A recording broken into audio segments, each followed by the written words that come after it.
Tenemos, pues estupendo, qué bueno. Es con lo que pusimos en la introducción de este programa, cómo va avanzando. Miren, aquí lo tenemos. Nicolás Moraz, ¿cómo estás? Me da mucho gusto saludarte. 3 horas más tarde para ti, para allá en la Argentina. Buenas noches.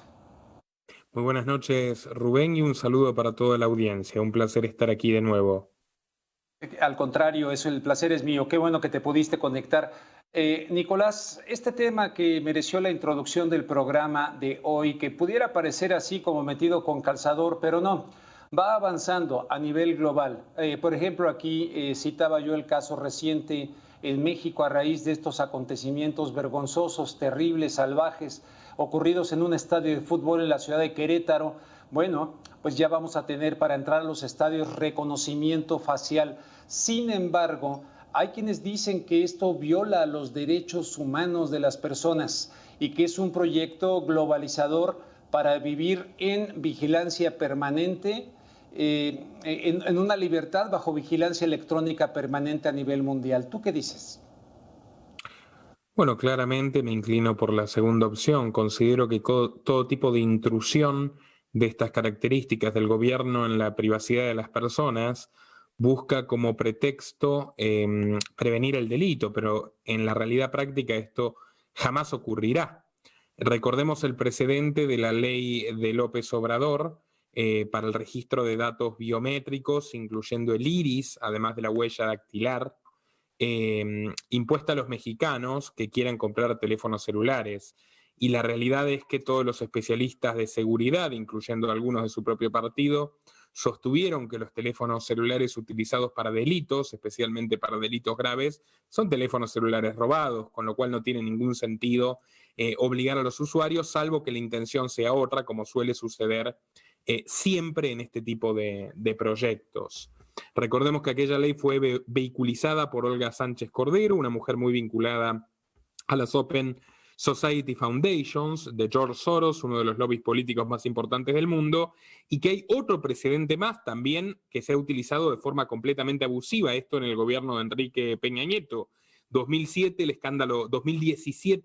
escándalo de Pegasus, el software de espionaje israelí, que tendría que haberse utilizado para combatir a la delincuencia, pero sin embargo se utilizó para el espionaje masivo de periodistas. Este caso yo lo conozco muy de cerca porque fui el responsable de frenar la legalización de este software de espionaje masivo que se quiso camuflar en la Argentina en 2 artículos de la reforma del Código Procesal Penal durante el gobierno de Mauricio Macri.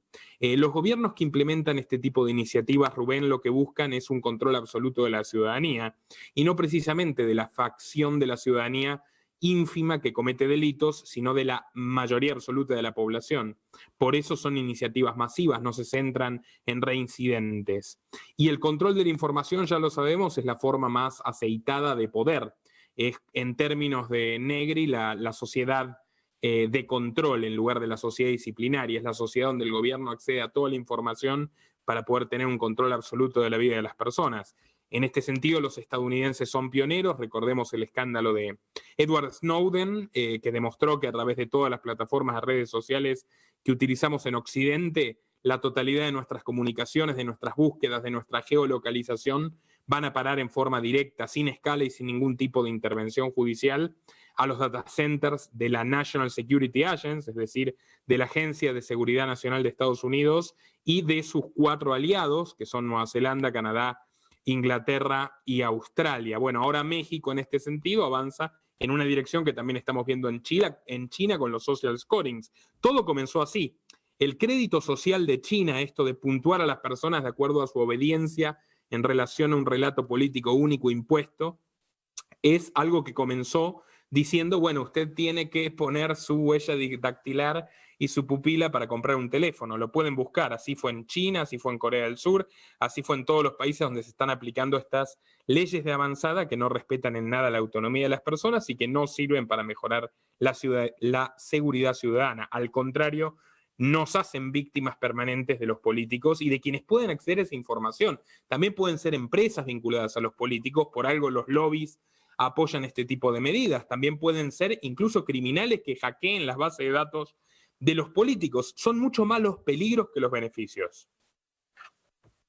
Me gustaría que platicaras, Nicolás Moraz, a la audiencia el papel que ha desempeñado esta Oficina de Investigación Estratégica de Defensa de los Estados Unidos, que se llama por sus siglas en inglés DARPA, que fueron los inventores del Internet, que después del 11 de septiembre estaba a cargo de una oficina de DARPA el almirante John Poindexter, que fue protagonista del escándalo de los Irán-Contras, y tenían ahí, después del 11 de septiembre, un proyecto de Total Information Awareness, es decir, recabar toda la información posible de los seres humanos del planeta, en aquel entonces con pretexto del terrorismo. Después vino pues el tema de la pandemia, como bien sabemos, y esto avanzó muchísimo también este tipo de asuntos, al grado de que últimamente se ha publicado la noticia de que Bill Gates ya ve la sustitución en un tatuaje en la piel, que cuando yo lo reporté en el 2020 me decían teórico de la conspiración.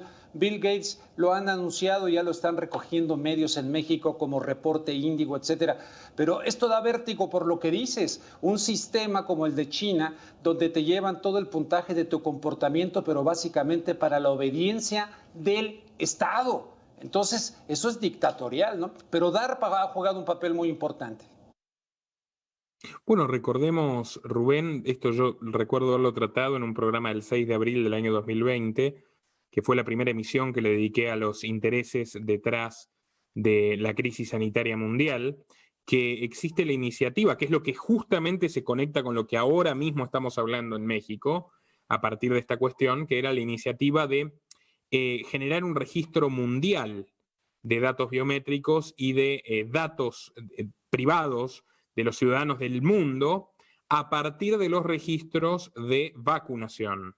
O sea, a partir de que se generalice la vacunación en todo el mundo, lo cual ha sido una gran coartada a lo que ha ocurrido en los últimos tiempos, se iba a constituir esto. El proyecto tiene nombre, es ID 2020, y está financiado por la Fundación Bill y Melinda Gates, la Fundación Rockefeller y Mastercard. Bueno, en su día incluso borraban, bloqueaban, censuraban los videos donde advertíamos sobre esto, y está en plena ejecución. En este momento está en plena ejecución. De hecho, el pase sanitario es el primer paso de concreción de este proyecto en los países donde se ha aplicado, y este tipo de medidas en México o en cualquier otro lugar donde haya problemas de seguridad, claramente que no van en la dirección de beneficiar a los ciudadanos, sino de concentrar la información, que es poder en pocas manos. Creo que no hay que dejar de soslayar, más allá del rol de DARPA, que ha sido definitorio. Ellos han financiado investigaciones de todo tipo, están vinculados con la faceta de este fenómeno en China de manera innegable. Hay que destacar también los contratos de López Obrador con Microsoft, que son los más grandes que haya suscrito cualquier gobierno latinoamericano en la historia, 6.000 millones de dólares para comprar tecnología que facilita al Estado procesar grandes volúmenes de datos. Eso incluye, por supuesto, los datos privados recabados de los ciudadanos, y cualquier administración futura podrá explotarlos y utilizarlos a piacere, del mismo modo que ya lo hizo la pasada de Enrique Peña Nieto, explotando, mejor dicho, avasallando la libertad de prensa, la libertad periodística de sus críticos y de sus disidentes, y eso se puede emplear a cualquier ciudadano que moleste, incomode al poder o genere una mínima sospecha, sin que se respeten sus garantías mínimas. Ni siquiera se requiere intervención judicial para que el gobierno disponga de estos datos. Los utilizarán a discreción. Así que bueno, todo esto es claramente una tendencia global. No es un asunto centrado únicamente en México, y en esto han sido pioneros los norteamericanos, antes incluso del proyecto Prisma, que es el que reveló Edward Snowden, mostrándonos la magnitud del espionaje masivo. Usted recordará la Patriot Act del año 2001, que consistía en recabar las llamadas telefónicas. Bueno, estamos muy avanzados, vamos derecho a lo que dice Bill Gates, a que directamente ya la biopolítica se inserte en nuestro cuerpo y rompa la última barrera para poder controlarnos en todo momento. Claro, por supuesto, si eso lo permitimos. ¿Qué le dirás a las personas que aquí y en diferentes partes del mundo dicen, bueno, total que yo por ejemplo, soy diabético, que esté en mi identificación que soy diabético, pues me vale igual, hasta cuando si un día tengo un accidente van a encontrar que soy diabético y me van a salvar la vida o qué sé yo? Mucha gente dice, el que nada debe, nada teme. Total, ya lo hacen en los bancos. Total, ya saben todo de nosotros. Total, ¿qué más me da? Esa postura, ¿qué opinas de esa actitud? Que son muchos seres humanos que así piensan, ¿eh? Bueno, es un desprecio rotundo a la libertad individual y es muy peligroso, por otro lado, yo creo, incurrir en confiar en los gobiernos que han encerrado inocentes, que matan inocentes llegado el caso. A ver, México, el Estado federal y los regionales tienen una larga tradición, como en la Argentina y prácticamente en cualquier otro lugar. Estados que libran guerras, estados que usurpan los recursos de las personas y cada vez más. Estados que lanzan permanentemente nuevas regulaciones y restricciones que complican la vida de la gente, que prohíben cada vez más actividades, incluyendo lícitas. Obviamente, cuando se busca la información de los ciudadanos es para hacer un control efectivo, no preventivo, efectivo. O sea, y a medida que siga creciendo el volumen de leyes, de regulaciones y de intromisión de los políticos en nuestras vidas, que ha crecido de manera inigualable, exponencial en estos últimos 2 años, bueno, cada vez habrá más razones para tener conflictos con la ley, aunque uno sea una persona honrada y pacífica. Pero bueno, quien quiera ser espiado, quien no le importe ser espiado, allá él. Por lo pronto yo no, y quienes valoren la libertad individual deben estar conscientes de que es el momento ahora de presentar resistencia, porque el día de mañana ya vamos a estar como los monitos de Elon Musk, con sus chips cerebrales de Neuralink, que están comenzando a experimentar en humanos, pese a que más del 70% de los sujetos de muestra, de los primates que utilizaron para esta experimentación, han muerto como resultado de esta experimentación, y lo que se persigue es configurar el cerebro desde un teléfono, en el nombre de la salud, pero a ver, ustedes se dan cuenta de la magnitud, de la gravedad que tiene el proyecto Neuralink, de lo que significa que un smartphone, que una tercera persona pueda programar la memoria o los pensamientos de los seres humanos. Este tipo de debates eran impensables hace algunos años, pero ahora estos proyectos están en plena ejecución, avanzando aceleradamente ante la vista de todos. Ignorarlos creo que es un suicidio para nuestra especie. Una última pregunta, Nicolás Moraz. Yo veo que esto avanza, por ejemplo, en España. No importa que esté el Partido Popular o el Partido Socialista Obrero Español, no importa absolutamente nada de eso. No importa que en Argentina haya estado Macri o ahora el señor Fernández. Este proyecto avanza. Para quienes ven el mundo entre izquierdas y derechas, ¿qué dirías de esto? ¿Qué están de acuerdo para que esto sea así a nivel mundial? ¿No hay ninguna resistencia? No, claramente que no va a haber una resistencia a la clase política porque esto es una cuestión de incentivos. Es la teoría de la elección pública que refuta cualquier utopía de que los políticos actuarán en beneficio de alguien más que no sean ellos mismos. O sea, los políticos son individuos, tienen intereses particulares, además representan a corporaciones más poderosas que ellos que las trascienden. En el caso de España, por ejemplo, el Banco Santander financia a Vox, a Podemos, al PP y al PSOE indistintamente. Entonces, ¿qué vas a hacer? ¿Vas a ir en contra de los intereses de casta? ¿Vas a arriesgarte a terminar como Kennedy, por ejemplo, que lo hemos hablado con usted?